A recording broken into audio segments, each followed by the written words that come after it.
मोदी सरकार का एक और मास्टर स्ट्रोक जीएसटी 2.0। लेकिन मास्टर स्ट्रोक तो मोदी सरकार का है, फिर चर्चाओं के केंद्र में राहुल गांधी क्यों हैं? जीएसटी 2.0 का क्रेडिट कांग्रेस को क्यों मिल रहा है? 2017 के टाइम फ्रेम में चलते हैं।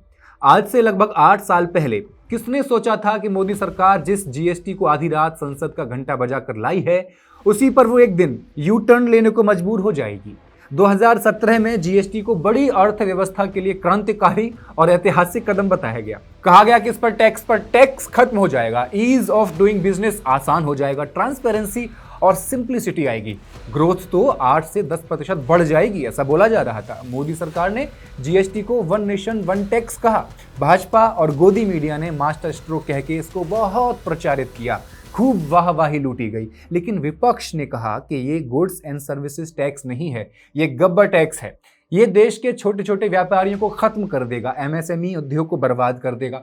ये आम आदमी की मेहनत लूटने वाला टैक्स है, इससे अर्थव्यवस्था चौपट हो जाएगी। और हुआ भी बिल्कुल ऐसा ही। 5 स्लैब वाले जीएसटी ने एमएसएमईज की कमर तोड़ कर रख दी।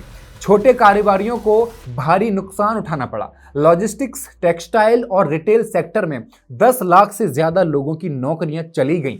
सरकार ने रोजमर्रा की चीजों पर भी भारी भरकम टैक्स लगा दिया। यहां तक कि पॉपकॉर्न पर तो 3 तरह के अलग अलग टैक्स लगा दिए। कौन सा मीठा है, किसमें शुगर है, किसमें शुगर नहीं है, कौन सा खट्टा है। दवाओं पर टैक्स लगा दिया, शिक्षा पर भी टैक्स लगाया गया। हालात ये हुए, जो फूड इन्फ्लेशन था 2017 में वो 1.5% पर था, अक्टूबर 2024 में 10.87% पर रह गया। जीडीपी ग्रोथ 2016-17 में जो 8.3% थी, अगले साल 6.8 हुई और 2018-19 में 6.5% हो गई। जीएसटी और मोदी सरकार के अडानी अंबानी प्रेम से अर्थव्यवस्था चौपट हो ही रही थी।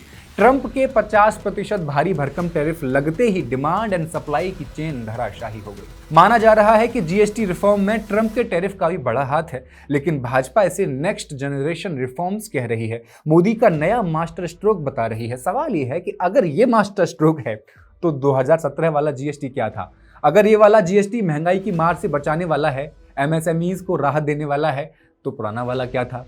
कहीं पुराना वाला सच में गब्बर सिंह टैक्स तो नहीं था?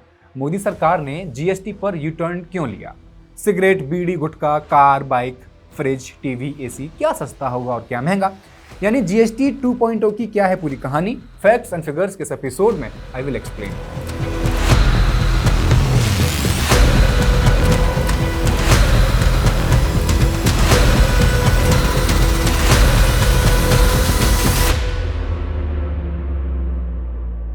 नमस्कार, मैं हेमंत और आप मॉलिटिक्स देख रहे हैं। 1 जुलाई 2017 की आधी रात, संसद का मिडनाइट सेशन। मोदी सरकार ने बड़े जोर शोर के साथ गुड्स एंड सर्विसेज टैक्स यानी जीएसटी लॉन्च कर दिया था।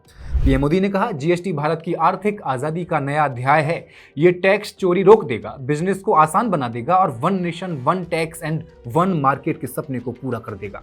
इससे इंटरस्टेट ट्रेड को बूस्ट मिलेगा, टैक्स बेस बढ़ेगा और जीडीपी ग्रोथ को 2% तक का पुश मिलेगा। ये सारे वादे भी ठीक वैसे थे जैसे नोटबंदी के दौरान किए गए थे, जैसे आतंकवाद खत्म हो जाएगा और भ्रष्टाचार खत्म हो जाएगा वगैरह वगैरह। तब भी गोदी मीडिया वही कर रहा था कि चिप लगी होगी 2000 के नोट में, इसका फायदा ये होगा। तब नोटबंदी के फायदे गिनाए जा रहे थे, फिर जीएसटी आया, उसके फायदे गिनाए गए। अब जीएसटी 2.0 आया है तो उसके फायदे गिनाए जा रहे हैं। जीएसटी को हर तरफ इकोनॉमिक रेवोल्यूशन की तरह पेश किया जा रहा था, लेकिन राहुल गांधी ने कहा था कि हम भाजपा को भारत पर गब्बर सिंह टैक्स नहीं लगाने देंगे। वे स्मॉल एंड मीडियम बिजनेस की कमर नहीं तोड़ सकते, इनफॉर्मल सेक्टर को कुचल नहीं सकते और लाखों नौकरियों को बर्बाद नहीं कर सकते। तब दरअसल राहुल गांधी का कहना था कि जीएसटी के 5 अलग अलग स्लैब्स छोटे और मध्यम उद्योगों के लिए, एमएसएमईज के लिए बेहद कॉम्प्लिकेटेड हैं। बड़ी कंपनियां तो चलो इसे हैंडल कर लेंगी, उनके पास लीगल टीम भी है, अच्छा खासा पैसा भी है, वकील भी हैं, अकाउंटेंट्स भी हैं, लेकिन छोटे कारोबारी रिटर्न फाइलिंग, ऑडिट और टैक्स कैलकुलेशन में उलझ जाते हैं बेचारे। वो ये सब कुछ नहीं कर पाते ना उनके पास लीगल टीम होती कोई बड़ी। इससे उनका समय और पैसा दोनों बर्बाद होता है। इसलिए जीएसटी को गुड्स एंड सिंपल टैक्स बनाना चाहिए जो सभी के लिए फायदेमंद हो। कई टैक्स स्लैब्स की जगह एक टैक्स रेट अधिकतम 18% लागू हो, ये सब राहुल गांधी ने पहले कहा था। इससे छोटे व्यापारी और एमएसएमईज आसानी से टैक्स भर पाएंगे। बात कायदे की लग रही थी, आज वही हो रहा है। और महंगाई भी नियंत्रित होगी, ये भी कहा था। तो एक्सपर्ट्स भी राहुल गांधी की बात से सहमत थे कि जीएसटी को बेहद कॉम्प्लेक्स बना दिया गया है। 5, 18, 12, 28 जबकि इसे एक सिंपल टैक्स सिस्टम होना चाहिए था। एक टैक्स का मतलब तो यही था, वन नेशन वन टैक्स का मतलब तो यही होता है। लेकिन मोदी सरकार जीएसटी के मल्टीपल स्लैब्स पर अड़ी रही। सरकार जीएसटी कलेक्शन पर फोकस करती रही और इकोनॉमी चौपट होती रही। देश की जीडीपी का 30% हिस्सा देने वाले एमएसएमई उद्योग बर्बाद हो गए। सरकार ने खुद मान लिया कि पिछले 5 सालों में 75,000 से अधिक एमएसएमई बंद हो गए, जिसकी वजह से लाखों लोगों को अपनी नौकरियां गंवानी पड़ी, लोगों को मनरेगा में काम करना पड़ा। 80% लोगों को रोजगार देने वाले ऑर्गेनाइज सेक्टर पर भी जीएसटी का बेहद बुरा असर पड़ा। बिजनेस स्टैंडर्ड की एक रिपोर्ट के मुताबिक पिछले 7 सालों में 18 लाख उद्यम बिजनेस बंद कर दिए गए, जिसकी वजह से 54 लाख लोगों को अपनी नौकरी से हाथ धोना पड़ा। बड़ा नंबर है 54 लाख। 54 लाख का मतलब 54 लाख गुणा 5 करके देखिए, इतने परिवार इफेक्ट हुए होंगे। जीएसटी और डिमोनेटाइजेशन की वजह से 2017 से 19 के बीच आर्थिक मंदी देखने को मिली। 2017-18 के बीच बेरोजगारी दर 45 साल की अपने सबसे हाईएस्ट लेवल पर थी, 6.1% पर पहुंच गई थी। फूड आइटम्स और रोजमर्रा की चीजों पर भारी भरकम टैक्स से महंगाई में और भी इजाफा हो रहा था। रेस्टोरेंट्स, इलेक्ट्रॉनिक्स और कपड़ों पर 18%, 28% तक टैक्स देना पड़ रहा था। पैकेज्ड और प्रोसेस्ड आइटम्स पर 5, 12, 18% तक टैक्स था। चॉकलेट और पेस्ट्री जैसी चीज़ों पर तो 28% तक टैक्स लगाया गया, जिसकी वजह से जरूरी चीज़ों के दाम काफ़ी ज़्यादा बढ़ गए। इन्हें बनाने के लिए जो रॉ मटेरियल चाहिए होता है उनका दाम बढ़ा, महंगाई का कारण बना। वर्ल्ड बैंक की एक रिपोर्ट कहती है कि दुनिया के 115 देशों में जहां ऐसा ही इनडायरेक्ट टैक्स सिस्टम लागू है, उनमें भारत का जीएसटी सबसे कॉम्प्लेक्स टैक्स सिस्टम में से एक है। इतना ही नहीं, हाई टैक्स रेट के मामले में भी भारत दूसरे नंबर पर है पूरी दुनिया में। खुद मोदी जी के पूर्व आर्थिक सलाहकार रहे अरविंद सुब्रमण्यम ने साफ कहा, नोटबंदी और जीएसटी की वजह से भारतीय अर्थव्यवस्था पर जबरदस्त असर पड़ा। दोनों कदमों ने मिलकर देश की आर्थिक वृद्धि को मॉडरेट्स यानी धीमा कर दिया। आर्थिक मामलों के जानकार बार बार जीएसटी में सुधार की वकालत करते रहे, भाजपा नहीं मानी, लेकिन भाजपा टैक्स कलेक्शन के आंकड़े गिनवाती रही। फाइनेंस मिनिस्टर निर्मला सीतारमण 2024 तक जीएसटी के फायदे गिनवाती रहीं। 2024 में संसद में उन्होंने कहा कि जीएसटी लागू होने के 6 साल के अंदर टैक्स कलेक्शन 2 गुना हो गया है और इसका सबसे ज़्यादा फायदा जो हुआ है वो उपभोक्ताओं को मिला है, कस्टमर्स को यानी कि जनता को मिला है। अगर 2024 तक जीएसटी के फायदे ही फायदे थे तो 2025 में ऐसा क्या हो गया कि जीएसटी रिफॉर्म लाना पड़ गया। 2024 तक जिस जीएसटी को मास्टर स्ट्रोक कहा जा रहा था उस पर यू टर्न क्यों लेना पड़ गया। जब महंगाई की बात आई तो आपने कहा कि मैं तो प्याज नहीं खाती, लोगों को भी नहीं खाना चाहिए। तो अब ये जीएसटी से यू टर्न क्यों? क्या इसलिए क्योंकि राहुल गांधी की कही बात सच साबित हुई, लाखों लोगों की नौकरियां गई, महंगाई बढ़ी, जिस जीडीपी को 10 की ग्रोथ रेट से बढ़ना था वो लगातार स्लो होती चली गई, रुपए की कीमत पाताल में चली गई।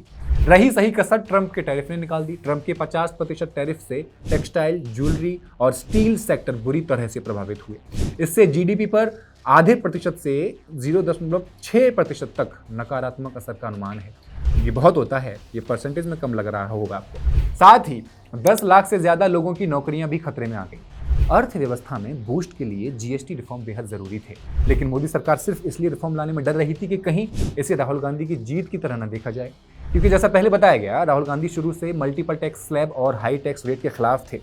बार बार कहते रहे कि टैक्स सिस्टम ऐसा हो, ऐसा हो, ऐसा हो, छोटे बड़े सभी व्यापारी और आम आदमी के लिए सुगम हो, लेकिन सरकार नहीं। अब जब ट्रंप ने टैरिफ लगाया तो यह करना उनकी मजबूरी बन गया। जीएसटी 2.0 में टैक्स स्लैब्स को कम किया गया है। 2017 से लेकर अब तक जीएसटी में 5 स्लैब्स थे, 0%, 5, 12, 18 और 28%।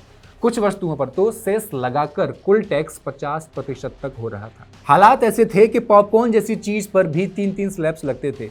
लूज पॉपकॉर्न पर 5%, पैक्ड पॉपकॉर्न पर 12% और कैरेमल पर 18%, मतलब एक ही चीज के 3 अलग टैक्सेस। जीएसटी 2.0 में इसे आसान किया गया है। नए स्लैब्स 0, 5, 18 और 40 हैं, यानी 12 और 28 वाले स्लैब्स हटा दिए गए हैं। रोजमर्रा की चीज़ों पर राहत मिली है। पहले साबुन, शैम्पू, टूथपेस्ट, बिस्किट और सीमेंट जैसी चीज़ों पर 18% तक टैक्स लगता था और ये सब 5% पर अब आ गया है। दूध, पनीर और चपाती जैसी बेसिक चीज़ों पर अब 0% या 5% टैक्स लगेगा। इंश्योरेंस पर भी बड़ा बदलाव है। पहले हेल्थ और लाइफ इंश्योरेंस पॉलिसी पर 18% टैक्स था, जिसे प्रीमियम महंगे पड़ते थे। लोगों ने पॉलिसी खरीदना ही बंद कर दिया था। अब ये टैक्स फ्री हैं, लेकिन लग्जरी और सिन गुड्स पर बोझ बढ़ा है। कार, एसी, फ्रिज को 40% स्लैब में रखा गया है। मोदी सरकार इसे नेक्स्ट जनरेशन रिफॉर्म्स कह रही है। निर्मला सीतारमण इसे इंडियन टैक्स जर्नी में एक माइलस्टोन बता रही हैं। सवाल ये है कि अगर ये माइलस्टोन है तो 2017 वाला क्या था? फिर डिजास्टर था क्या? था तो बोलिए। निर्मला ताई को जरूर बताना चाहिए ये क्या था। निर्मला सीतारमण का कहना है कि stationery items, dairy products, life saving medicine, health and life insurance पर अब 0 जीएसटी है। अब लोग बड़ी बड़ी बचत कर सकेंगे, उनकी सेविंग्स होंगी, अब तक नहीं हुआ करती थी। लेकिन सवाल वही है, ये स्टेप्स 2017 में क्यों नहीं लिए गए? क्या सिर्फ इसलिए कि विपक्ष की बात सही हो जाएगी, इसलिए आम जनता को 8 साल तक इतना महंगा टैक्स देना पड़ा? जीएसटी से अगर कोई सबसे ज्यादा कंगाल हुआ है तो वो एमएसएमईज ही हैं। निर्मला सीतारमण ने पोस्ट किया है कि नेक्स्ट जेन जीएसटी से एमएसएमईज उद्योग को बड़ा बूस्ट मिलेगा। फिर वही सवाल उठता है, 2017 में एमएसएमईज को क्यों बर्बाद कर दिया गया? उस समय इन पर उन उद्योगों को रियायतें क्यों नहीं दी गई, उन्हें छूट क्यों नहीं मिली जब इन्हें इसकी सबसे ज्यादा जरूरत थी? तो आपको क्या लगता है, क्या ये सब कुछ टैरिफ बढ़ने की वजह से हो रहा है? इसमें सरकार की कहां गलती हुई, कहां चूक हुई और विपक्ष इसमें कितना सही साबित हुआ? कमेंट सेक्शन में लिखकर हमें जरूर बताएं और मॉलिटिक्स को सब्सक्राइब कर दें। बहुत बहुत धन्यवाद।